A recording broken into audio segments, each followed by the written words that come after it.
Välkommen till The Language Air Comprehensible Input for Learners. Innan vi börjar vill jag vara tydlig. Den här debatten är inte menad att skapa kontrovers.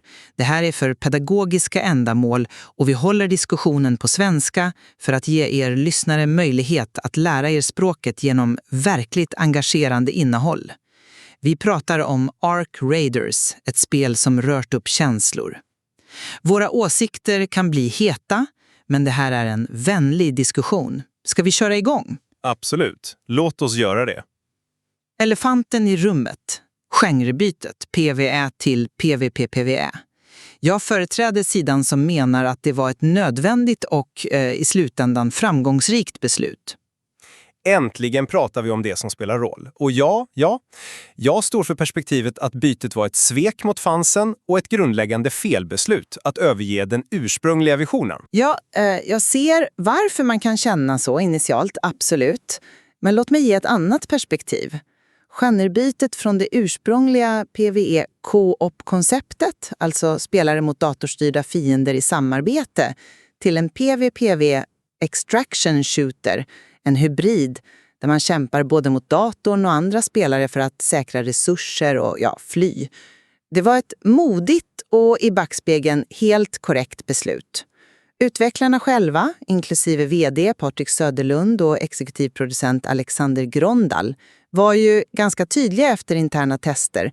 Den ursprungliga PD-versionen var helt enkelt inte kul. Att lansera ett spel som inte ens skaparna tror på eller tycker är engagerande, det vore ju ett recept på katastrof, potentiellt för hela studion. Istället vågade de göra en fundamental ändring, en pivot, som visade sig leda till en massiv kommersiell och kritikerrosad succé. Spelets nuvarande form erbjuder en unik, dynamisk och framförallt emergent spelupplevelse. Alltså situationer och berättelser som uppstår spontant utav spelarnas interaktioner, inte förutbestämda av utvecklarna. Denna upplevelse har uppenbarligen träffat helt rätt hos en enorm publik. Så det var tufft, men det var rätt väg att gå. Jag kommer till det från ett helt annat håll. Jag ser inte mod i det här. Jag ser ett svek. Ett svek mot den ursprungliga visionen och mot de fans som lojalt väntat i åratal ända sedan det utannonserades 2021 på det där utlovade, unika free-to-play PvE co-op-spelet. Att avfärda det som inte kul efter bara 6 månaders interna tester enligt rapporterna. Det låter mer som en bekväm ursäkt än en grundlig utvärdering om jag ska vara ärlig. Det var i mina ögon ett fegt beslut att överge en potentiellt unik och efterlängtad idé för att istället hoppa på Extraction Shooter-tåget. Det är en genre som redan är proppfull, nästintill övermättad. Den kommersiella succén du lyfter fram, och den är oknekligen stor, det förnekar jag inte. Men den rättfärdigar inte att man överjagade den ursprungliga publiken och den initiala kreativa ambitionen. Man offrade potentialen för något distinkt och annorlunda för att jaga en befintlig marknadstrend istället för att våga skapa ny. Kom ihåg vad de faktiskt lovade 2021, ett free-to-play samarbetsspel mot robotar, PvE. Det var det folk såg fram emot, det var det som byggde hypen under flera år. En specifik vision, ett tydligt löfte till en community som väntade tålmodigt. Men det var ju tråkigt. Hela poängen är ju att det inte fungerade. VD Patrik Söderlund, som ändå har viss erfarenhet får man väl säga, sa rakt ut efter interna tester, det var inte kul. Exekutivproducent Alexander Grondal stod bakom det. Är det verkligen ansvarsfullt att släppa ett spel som utvecklingsteamet själva inte tycker är roligt? Ett spel som de känner i magen inte håller måttet? Tänk på risken. Ett misslyckat flaggskeppsprojekt kunde ha sänkt hela studion. Är det bättre, menar du, att gå i konkurs på grund av ett tråkigt spel? Det vore ju ren galenskap. Vänta. Är du seriös? 6 månader. 6 månader testade de PvE-konceptet internt innan de drog i nödbromsen och kallade det inte kul. 6 månader är ju ingenting i den här skalan av spelutveckling för att helt förkasta en grundidé, speciellt den som hade potential att vara unik. Det här var inte tänkt att bli ännu en extraction shooter. Förstår du inte potentialen som fanns där? Det finns en enorm, närmast utsvulten marknad för högkvalitativt PvE-co-op. Titta på de otroliga framgångarna för spel som Deep Rock Galactic och nu senast Helldivers 2. De säljer miljontals kopior. Hallå! Folk älskar välgjort co-op PvE. Embark gav upp alldeles för tidigt på en potentiellt guldgruva för att jaga något helt annat. Avbryter, originalspelet var inte kul. Förstår du inte det? Utvecklarna själva, de som satt med det varje dag, kom till den slutsatsen. Det spelar väl ingen roll hur lovande det lät på pappret om det inte var roligt att spela. Var det ett smartare drag att envist hålla fast vid den visionen, släppa ett mediokert spel som ingen ville spela och riskera att hela studion gick under? Att pivotera var ett överlevnadsbeslut, ett nödvändigt ont för att rädda projektet och företaget. Det krävdes mod att erkänna att den ursprungliga planen inte höll. The Egg har sparkt 6 months. 6 månader är en blinkning i sammanhanget för att skrota en hel inriktning. Och vad gjorde de istället? De kastade sig huvudstupa in i en genre som är fullständigt översvämmad. Escape from Tarkov, Hunt, Showdown, The Cycle, Frontier som för övrigt redan har lagts ner, Marauders, Call of Duty's DMC. Hur många fler behöver vi? Extraction shooters finns överallt. Att hoppa på det tåget var inte modigt. Det var att följa minsta motståndslag. Att följa strömmen. Fact. Det var det absolut säkraste, mest trendkänsliga de kunde göra. Är du seriös? Titta på de faktiska resultaten. Siffrorna. Över 350 000 samtidiga spelare på Steam vid lanseringstoppen. 89% positiva recensioner just nu. Spelet är en rungande succé, både kommersiellt och kritiskt. Det är redan en av de största lanseringarna för en extraction shooter på Steam någonsin. Bevisar inte det bortom allt tvivel att de gjorde rätt val? Spelarna älskar det här spelet. Det är ju det som räknas. 350 000 spelare som inte fick det spel de hade blivit lovade och väntat på i 5 år. Den där nya publiken, de som hoppade på tåget nu när det blev en PvE-skjuter, de vet ju inte vad vi andra gick miste om. De har ingen aning om att vi kunde ha fått ett unikt, stämningsfullt co-op-spel där vi tillsammans kämpade mot gigantiska, hotfulla robotar i en fascinerande värld. Tänk dig potentialen. Deep Rock Galactic fast med tredjepersonsvy och stora robotar med Embarks produktionsvärde. Något unikt. Istället fick vi, ännu en titel i en redan fullpackad genre. Succén är byggd på ryggen av ett brutet löfte. Den ursprungliga visionen visade sig vara ett fiasko, internt. Den fungerade inte i praktiken. De försökte, det var inte engagerande, de insåg det och de ändrade kurs. Det som kom ut är bevisligen roligt, spännande och engagerande för hundratusentals. Och att kalla det ännu en i mängden är orättvist. PvE-formatet i Ark Raider skapar faktiskt unika, dynamiska spelupplevelser. Alla dessa historier som dyker upp online om spelare som förhandlar nervöst via proximity chat bildar skakiga och oväntade allianser för att tillsammans fälla en massiv ARC-robot. Spänningen är att aldrig riktigt veta om nästa mänskliga spelare du möter är vän eller fiende. Den där omtalade anti-Tarkov-kulturen som faktiskt verkar ha uppstått, där spelare aktivt väljer att samarbeta och hjälpa varandra istället för att bara skjuta direkt. Det är emergent gameplay när det är som bäst. Det är historier och situationer som en förprogrammerad AI aldrig hade kunnat skapa på samma sätt. Anti-Tarkov-tendensen är unik i den här genren. Vänta. Avbryter. Jag förnekar inte att de där ögonblicken kan vara magiska när de inträffar. Men till vilket pris? Ett välgjort PvE-spel kunde också ha varit otroligt utmanande och djupt, med komplexa fiender, intressant progression och krävande mål. Men det kunde samtidigt ha varit avslappnande. Det är en fundamental skillnad mellan utmaning och den konstanta stress som PvP medför. Många vill kunna hoppa in med sina vänner efter en lång arbetsdag, slappna av tillsammans, kommunicera och strategiskt besegra datorstyrda hot. Inte behöva ha ständig paranoia för att bli förrådda och backstabbade av någon annan spelare som ligger och kampar vid extraction-punkten bara för att förstöra. PvP, Speciellt i spel med hög insats som extraction shooters lockar oundvikligen toxiska element.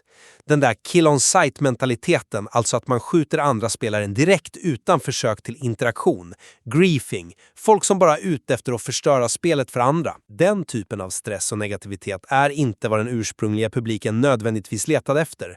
De ville ha samarbete mot AI, inte potentiell konflikt med andra människor. Men att envist hålla fast vid och släppa ett misslyckat spel hade varit ren dårskap.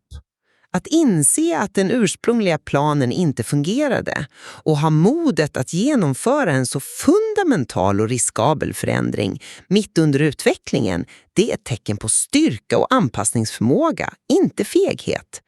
Det var ett nödvändigt beslut för studions överlevnad och det resulterade bevisligen i en mycket bättre och mer framgångsrik produkt som hundratusentals spelare nu älskar. Hellre en framgångsrik pivot, även om den gör vissa besvikna, än ett havererat projekt baserat på ett brutet och internt sett misslyckat löfte. Det handlar om pragmatism. Och jag vidhåller att det var fegt. Att överge en unik vision med en dedikerad, väntande publik för att istället följa en befintlig trend. De offrade en lovande, kanske mer nischad men potentiellt genredefinierande idé för att jaga den bredare men också oerhört mycket mer konkurrensutsatta extraction shooter-marknaden. Det är att prioritera kortsiktig kommersiell trygghet framför långsiktigt kreativt mod och originalitet. Seriöst. De hade chansen att skapa en ny standard för storskaligt PvE-co-op och kastade bort den. Kom igen. Spelet de hade på gång var inte bra nog enligt den själva. Succén nu bevisar att detta var rätt väg att gå för att leverera en uppskattad produkt. Det är konkret data. Hallå? Succé till vilket pris? Priset av att alienera och svika de som trodde på dem från allra första början och väntade i åratal. Det är det som skaver. Okej, låt oss ta ett litet andetag här. Trots vår fundamentala oenighet kring själva pivotbeslutet kan vi väl ändå enas om att vissa grundläggande delar av spelet som det är nu faktiskt är riktigt välgjorda. Jag tänker på själva kärnmekaniken gunplay, alltså hur vapnen känns att avfyra, kontrollerna, hur karaktären rör sig. Det känns väldigt polerat, responsivt och tillfredsställande att spela rent mekaniskt. Där måste jag faktiskt hålla med dig. Oavsett genre så är grunden, kärnan i spelet, hur det känns att röra sig i världen, att sikta, att skjuta, väldigt solid.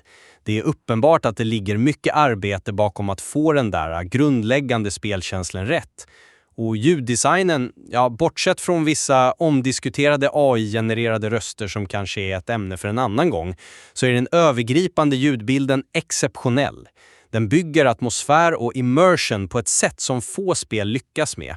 Man hör verkligen skotten eka mellan byggnaderna, de tunga mekaniska ljuden från robotarna på avstånd. Det drar in en i världen. Det är utan tvekan världsklass på den fronten. Exakt. Och den visuella stilen också. Även om det funnits diskussioner om eventuella nedgraderingar jämfört med tidiga demonstrationer, troligen för att optimera prestansan för den breda spelarbasen, så har spelet fortfarande en väldigt stark och distinkt visuell identitet. Den där retrofuturistiska, lite råa och slitna estetiken. Den fungerar otroligt bra och sätter en unik prägel på spelet. Absolut. Den visuella designen är minnesvärd och konsekvent genomförd. Och jag måste också, trots min kritik mot PvP-inslagen, ge utvecklarna stor cred för hur de har implementerat proximity chat, alltså röstchatt som bara hörs när spelare är nära varandra i spelvärlden.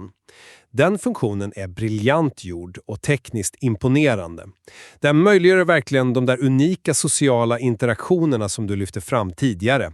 De spända förhandlingarna, de plötsliga varningarna, det spontana samarbetet som kan uppstå när man hör en annan spelare i närheten.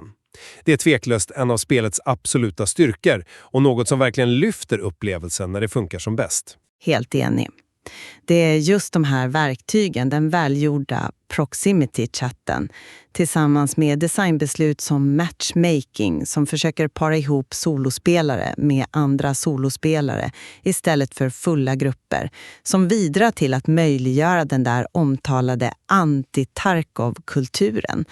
De där ögonblicken som många vittnar om när man faktiskt lyckas samarbeta med totala främlingar mot en övermäktig AI-fiende, kanske dela lite loot och sedan lyckas ta sig ut tillsammans mot alla odds. De är genuina spelögonblick. Det är där potentialen i PvPvE verkligen skiner igenom. De är magiska, det håller jag med om. När det fungerar så är det fantastiskt. Och det är precis därför det gör så ont att tänka på vad vi gick miste om. Kärnan är bra. Ljudet är fantastiskt. Den sociala dynamiken kan vara briljant tack vare Proximity Chat. Tänk om vi kunde haft allt det där. Den polerade spelkänslan, den otroliga ljuddesignen, den potentialen för samarbete fast inom ramen för det ursprungliga PvE co-op-spelet. Utan den ständiga stressen från fiendliga spelare, utan risken för svek och frustrationen som kommer med att förlora allt på grund av en annan människa. Det är det som är så oerhört frustrerande. All denna kvalitet, all denna potential kunde ha kanaliserats in i den vision som så många av oss längtade efter och väntade på i 5 långa år. För att sammanfatta mitt perspektiv, siffrorna är omöjliga att ignorera. Över 350 000 samtidiga spelare över lanseringstoppen och stadiga 89% positiva omdömen på Steam är ett rungande empiriskt bevis på att pivoten till PvPvE var rätt beslut ur ett produkt- och affärsperspektiv. Spelet som det existerar idag är en obestridlig succé både kommersiellt och hos en majoritet av kritikerna och spelarna. Den emergenta PvPvE-upplevelsen, den oförutsägbara spänningen och den unika anti-Tarkov-kulturen som faktiskt har lyckats få fäste, åtminstone initialt, är något speciellt som uppenbarligen tilltalar en enorm mängd spelare globalt. Att envist hålla fast vid en ursprunglig vision som internt bedömdes som inte kul och riskerade hela studions existens, det hade varit oansvarigt och sannolikt lett till ett mycket sämre utfall för alla inblandade. Det var bättre att göra en modig, om en smärtsam för vissa, förändring som ledde till en framgångsrik, uppskattad produkt och säkrade studions framtid än att sjunka med ett skepp byggt på ett löfte som inte höll måttet i praktiken. Och för att sammanfatta min ståndpunkt, kommersiell framgång, oavsett hur stor, rättfärdigar inte att man överger en utlovad vision och sviker de fans som investerat sin tid och sitt hopp i det löftet under 5 års tid.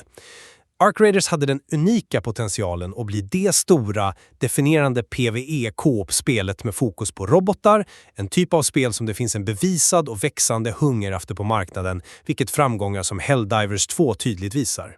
Istället är det nu, trots sina okrikligen polerade grundkomponenter, ännu en extraction shooter som slåss om uppmärksamheten i en redan övermättad och extremt konkurrensutsatt genre. Att välja att följa en etablerad trend när man hade chansen att skapa en ny, inte modigt, det är strategiskt fegt. Framgången är byggd på att attrahera en ny publik som inte känner till eller sörjer den ursprungliga visionen som gick förlorad. Och jag ställer mig starkt frågande till den långsiktiga hållbarheten för communityn. Kommer den omtalade, vänliga och samarbetsvilliga anti-Tarkov-kulturen verkligen att bestå när spelet mognar, metan cementeras och den initiala nyhetsbehag lägger sig? Eller kommer KOS-mentaliteten och griefing oundvikligen att ta över, som vi sett i så många andra PvP-fokuserade spel med höga insatser? Bara tiden kan utvisa det, men historien är inte på dess sida. Spelutveckling är notoriskt komplext. En ständig balansgång mellan kreativitet, teknik och, affärsrealiteter. Det finns sällan enkla svartvita svar. Vi kan ärligt talat inte veta med säkerhet vad som skulle ha hänt om de hade fortsatt med den ursprungliga PvE-versionen. Nej, det kan vi inte veta. Men vi vet vad vi förlorade. En unik vision, ett löfte och 5 års väntan för många. Men jag håller med om komplexiteten. Besluten som fattas under utveckling är sällan enkla och ofta förenade med stora risker, oavsett vägval. Diskussionen idag belyser verkligen den där inneboende spänningen som finns i spelindustrin.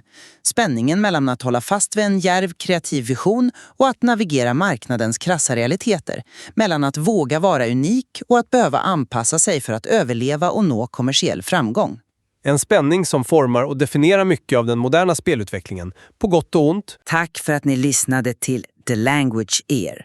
Och tack för att ni bryr om spel lika mycket som vi gör.